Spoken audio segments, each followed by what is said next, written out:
Greetings and welcome to Productive DeFi. So in this lesson, we're going to learn about liquidity pools and decentralized exchanges, more commonly known as DEXs. But before we do that, I just want to take a brief moment to orient ourselves so we don't get lost in this whole process, because blockchain has a ton of protocols on it and it can be very overwhelming. Again, we're focusing on one concept at a time. And then in the self-sufficiency portions of this course, I'm going to show you how you can navigate the hundreds of other protocols that are out there. And you'll see how they're nearly identical, if not identical, to the steps that I'm teaching you with these individual protocols. You'll see how they transfer over and work almost identical. So all lend and borrow apps are very similar. All liquidity pools and DEXs are very similar. So you'll see that even though the ecosystem has hundreds, if not hundreds of thousands of different protocols out there, I'm going to show you how you can locate the ones that matter, and the skills that you're learning in these fundamental videos carry over to all of those other protocols. And again, you'll see all of that in the self-sufficiency portions of this course later on.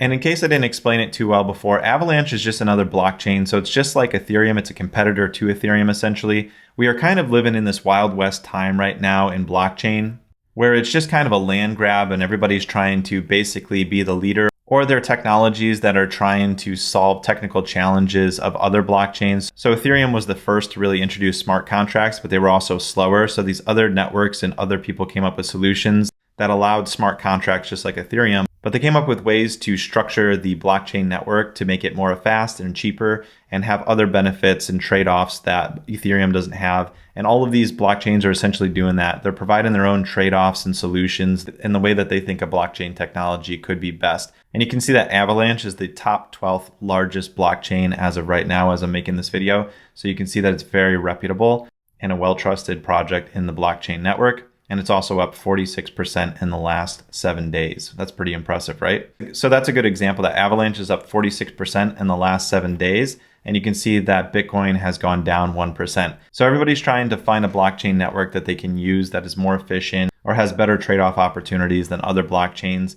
And it doesn't mean that one is necessarily the end-all be-all. Some of these have benefits that complement each other, so it makes sense to have different networks. But going into the particulars of how all of these blockchain networks work and what those trade-offs are and all of the decisions about which one is best and which one might be best for your portfolio is something that we go over in the research portion of this course. So I just wanted to briefly orient ourselves on Avalanche and why we were using another network, which was mainly to avoid the fees of Ethereum and learn how we can interact with other blockchains just as simply as we can with Ethereum by using our MetaMask wallet.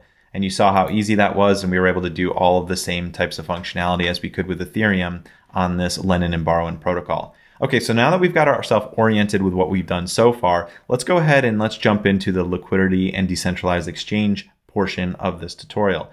So the protocol that I'm going to show you hands-on in this video is going to be the Sushi protocol at sushi.com. Now, Sushi is just a decentralized exchange. So the best way to understand what a decentralized exchange is, which is what the Sushi protocol is to just jump in and start using it. So I'm going to go ahead and do that, and you can see exactly what it is in real time. So just like the Avi protocol, we have to connect our wallet. So we go to sushi.com and we go enter app. So once I'm in the sushi.com app, I can go ahead and connect my wallet. So you can see that this is almost identical how the Avi protocol worked as well. Everything is going to use our MetaMask wallet to basically interact with the protocols. And just like before, we have to allow it to connect to MetaMask and give it the approval. It's good to always just keep an eye on what you're allowing it to have access to. So I'm going to allow it to have access to account 1, and it tells me the permissions that we're going to grant it, and I'm going to go ahead and connect it. So now that we're connected to the Sushi protocol, I'm just going to briefly explain, well, what is a DEX, a decentralized exchange? Well, a decentralized exchange is just a way that we can basically convert one of our cryptocurrencies to another. Now in this wallet, you can see that we only had about $9 right now in AVAX, which is the main token of the Avalanche protocol. And I also want to show you that just like before, we can switch networks. So I can come over here and I can choose Ethereum, and then my wallet will just need to approve the switch over on the network. So whichever network your wallet is connected to is the one that will generally be connected to by default. So you can switch it by either doing it in the app and then it will ask your wallet to switch, or you can just do it manually in your wallet and then it would be reflected here on the app as well. But yeah, we know that Ethereum has high network fees, so we want to try to transact on another option, which is the Avalanche blockchain.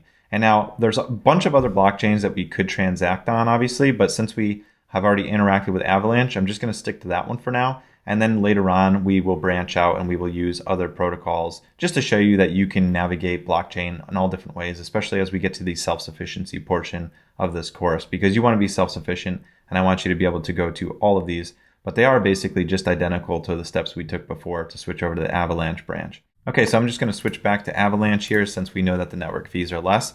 And I want to teach you what a decentralized exchange is, which I'll now refer to as a DEX going forward in this video. So I'm going to teach you what a DEX is. And the DEX just allows us to basically convert one of our coins for another coin. So you can see here that I could trade the AVAX for any other coin that I wanted to here. Now, good question. Why would you do this instead of using Coinbase? Because we saw that we could just purchase our coins here. Well, Coinbase is a nice way to get our funds into here and purchase most of the main coins, the popular coins. But what you're going to find as you get further into blockchain and as I transition you into being self-sufficient, there's a lot of coins that are not offered on Coinbase, such as new coins and coins that are not as popular or don't have the largest market cap. And a lot of times that can be where the opportunities are, right? The ones that have the smaller market cap that can grow significantly. So they haven't been listed yet on Coinbase. So in order to access all the other coins that exist out there on blockchain, we have to use the DEXs to allow us to transfer between coins. Now I'm going to use this as an opportunity to show you how I can convert the AVAX over to ETH. And I'm also going to use this as an opportunity to teach you an important lesson. The first thing is that, as we know, whenever we're transacting in the network of our choice, if we try to make a transfer, we do need some of the main token that's in the blockchain to pay for the fees. So what we're going to need to do in order to pay this network fee for the AVAX is we can't just spend our max because we will need to pay the fee. So we need to make sure that we spend less than what we have in our wallet in order to transact. And also to be able to do further transactions on the AVAX blockchain, we do want to keep some of this capital here so we can pay for fees. But as we know, fees are very cheap. And we saw in our previous video how we were only paying about 20 cents or so. So what I can do is I can reduce this down so I can save some of the funds so that we can pay for fees later. So I just have $4 here that I want to transact for $4 of ETH. And I'm going to do this, I'm trading it for ETH in a very particular reason because I want to teach you an important lesson.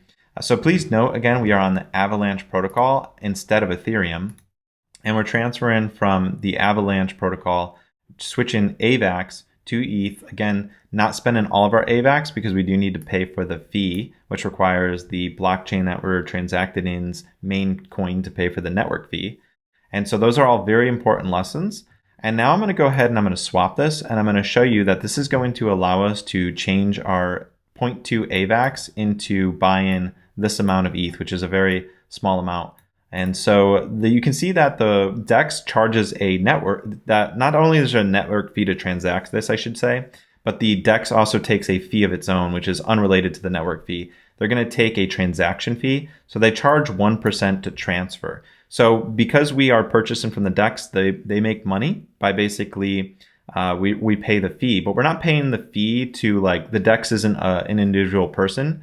I'm going to talk about liquidity pools in a minute, and you'll see that these fees are coming out of liquidity pools. And then in a minute, I'm going to show you how we can contribute to liquidity pools. So instead of being the one that we're spending fees here, we could actually earn these fees. And that's the purpose of this whole tutorial. First, I want you to understand what a DEX is, because a DEX is also how we can also contribute to a DEX and earn money from the DEX because we can participate in it. So you can either be a user of the DEX where you're transacting coins, or you can be a user of the DEX where you put your coins up. Just like we did in the lend and borrowing where we put our coins up, we can do that on the DEXs as well. And we can earn the fees instead of spending the fees. But first I'm going to show you how to spend the fees, because at some point you're probably going to need to convert one coin to another. So it's very common to use DEXs. And everybody that needs to do it basically on the blockchain to convert one coin to another, once we take a look at the flip side of this and how we can earn money, because everybody needs to use these protocols basically.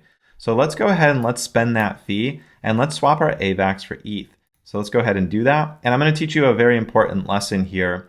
So I'm just going to go ahead and confirm. You can see that the total AVAX fee is 13, but that's fine because we saved funds to pay for it. So again, this is nice that we're on Avalanche network because Ethereum had up to $20 worth of fees for every time we were spending gas. And then the total is just the amount that we're transferring because we're basically converting $4 and some change, and then plus the fee that we have to pay. So let's go ahead and confirm that. We should have roughly $4 of ETH in our wallet once this swap is confirmed. Now again, transactions take some time. generally, but the Avalanche network is usually super fast. So we can go into our wallet and it's probably already done doing the transaction. Oh, it just finished. So perfect timing. So very important lesson. Again, a lot of my lessons, I try to incorporate multiple components of learning opportunities as we go through it for the most time efficiency in your learning of DeFi and blockchain. So I'm just going to go ahead and I'm going to refresh this list. Nope, we couldn't locate our ETH. So again, we don't want to panic if we don't see the ETH here in our account. What we want to do is we want to just make sure that we import the tokens. That way we can see it here in our wallet. And one of the easiest ways to do that is after doing our transaction, we can click on the link and be brought over to where that transaction took place. So we can see here that this was on the Snow Trace, which is the way that is the blockchain explorer again for Avalanche.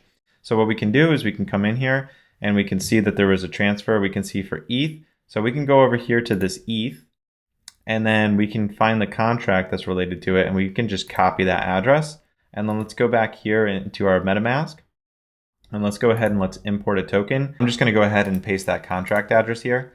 And then I'm going to go ahead and hit next. And we'll import that. And you can see that our balance did exist. So at no point did we not own these funds. They were always there. We just had to make sure that our wallet could locate them effectively. So now we have the ETH here. So here's the ETH. And now that we have this Ethereum in our account, I just wanted to point out the important part of this lesson is that we were on the Avalanche network, again, when we made this transaction. So it's important to remember that when you're using these DEXs, that you understand which network you're on, because even though this is called ETH, if we go back to our Ethereum network, that ETH that we transacted, this is Ethereum that we owned before. So you can see it's interesting because there's an Ethereum token that's on the Ethereum network, but there's also an ETH token on the Avalanche network. Now, why is that? So it's important to remember again that blockchain is made up of multiple different networks and all these networks are separate from each other. So what happens is if you're on one network and you send your funds over to another network, what's really happening is the funds actually don't come across to the other network. Instead, what they do is they get locked up on the network that you were using and the other network then gives you a new coin. So it's basically like you print a new coin. You lock up the old one that you had in your account, but it goes to somebody else and they lock it up. And then they print you a new one that you can use. Now, I know that can be a very confusing concept, but it's an important thing that I wanted to cover because I want you to understand that if you purchase ETH on the Avalanche network, then what you end up with is an ETH token on the Avalanche network instead of an ETH token on the Ethereum network. But these coins that you get, which are considered wrap coins, essentially hold the same value of the coin that they represent. So this Ethereum here, this ETH, is essentially identical to the ETH on the Ethereum network in terms of its value, but they're on a separate network, so they can't communicate. You can't send this ETH over the Ethereum network. So it's an important thing to remember. And so there's different variations of these wrapped tokens. So it's important to look at the one that's popular on the network. So in the case of Avalanche, the ETH token that I purchased is not necessarily the most popular one on the Avalanche network. So this is why this is a very important lesson, because if we go back to our lending and borrowing protocol, we can see that they're not trading the ETH coin. What they're trading instead is the wrapped ETH.E. So this wrapped ETH, which has the coin symbol WETH.E, is the main one that people transact on Avalanche to represent and match up with the value of ETH on the ETH network. That can be very confusing. So you want to make sure that you purchase the right token. So in my case, I purchased the token that I don't really need, right? What I really need is the wrapped ETH.E because that's the main one that people like to transact on the network. So if I wanted to switch that, I could just go ahead here and take this ETH and then try to send it over to the wrapped ETH. And this is the main token that I would really want here when I'm on the Avalanche network because it's the one that they're using to represent the wrapped up value of the ETH. So I can just go ahead and I can just convert that again since this ETH token is being less used here on the network. It doesn't mean that it's not being used at all. Obviously, it exists for a reason and some places are probably using this version of the token. But it's just important to understand that every ecosphere is going to kind of have their own way of working and dealing with different coins. And so you kind of need to do your research a little bit, which is why I have the research portion of this course to make sure that you're fully educated before you do any transacting and accidentally purchase the wrong coin or accidentally make a transaction on the wrong network, just like I did here to showcase this example. All right, so I could do the same thing. So again, a DEX just allows us to convert funds. So if I wanted to, I could just go ahead and switch these coins over. So it's not a big deal. And now that I've approved it, I can swap it. So Keep in mind that it's not on click action. First, we approve it so that we're allowing the protocol to be able to use the ETH that we have in our wallet. And then we have to click swap to actually have the swap go through, because you can see our value is still with the ETH. So let's go ahead and swap that. We hit swap. We're going to have to pay this 0.23% price impact fee, which is going to go to the liquidity pool providers, which is what we're going to learn how to do next. So that way we can earn this fee instead of having to spend this fee. So I'm going to go ahead and swap it again just for educational purposes, seeing how we can swap the coin, confirming. And so this is all that DEXs do basically. The main important part so far in this lesson is to just understand that DEXs allow you to convert one coin to another. So let's go ahead and let's go into our wallet and let's see if it automatically was able to locate that coin now. So let's just go ahead and refresh this list. So we're not seeing it. So, okay, so if we're not seeing it, what we can do is we can just go ahead and import this token. I'm going to show you how we can import this token. If you don't know, like if we don't have a link to click on and everything. So how do we do this? Well, one of the easiest ways would be to go over to CoinMarketCap. And then what we can do is we can search for the token that we just purchased, which was the WETH.E. So just remember, don't panic if you don't see that coin immediately. Now this is showing us a DEX basically. Well, we just want the coin. We don't want this pair here, which it's showing us. So this is the coin that we want. Important lesson as well. We're going to try to add this to our MetaMask. There's this add MetaMask here. It should probably throw an error. And that's because this says here the contract that we have is the Ethereum. But again, we did this on the Avalanche network here when we were on Sushi. And so in order to get that, we just want to go to more, locate the Avalanche chain. And then in here on this page from the Avalanche chain, we want to figure out how to add this to the wallet. And there's a little button over here on the side. And you can see here's the value of our wrapped ETH.E. And then we can just add this token. And then this will show up now here in our wallet. So again, don't panic if you don't see your funds. They're not lost. It just means that you have to figure out how to import them into your wallet. And if you search on CoinMarketCap, you're able to locate the contract. And again, that contract is sometimes not, it might be listed under Ethereum initially, but if you go to more, you can see the other networks where they have their version of the contract. And I could have also just hit actually add MetaMask to here instead of clicking this link, because this actually made it more confusing. So I probably should have just hit add to MetaMask here. That would have been the simpler path. Yeah, so all set to go though. We have our coin swapped over. And now you understand the importance of understanding which network you're on and which network you're purchasing the coin for, because there's some similar name coins that are on different networks. And here we can see that on the Avalanche network, they place more of an emphasis on this particular coin to represent the value of ETH instead of the other one that we were using. That's the one that you would need if you wanted to come in here, for example, into the lending and borrowing protocol and transact a wrapped Ether. So wrapped tokens is a very common term that you're going to hear throughout blockchain. And again, it's because the blockchain networks actually are completely separate from each other. So when you're wrapping an asset up, what you're really doing is there's a process that's taking place on the blockchain where the Ethereum network is basically taking your coin and locking it up somewhere. And then you're being printed a completely different coin on a different network. And that's the coin that you hold. So it's a wrapped Ether. And we have things like wrapped Bitcoins and everything like that. And basically all of the blockchain networks, there's tons of different wrapped assets.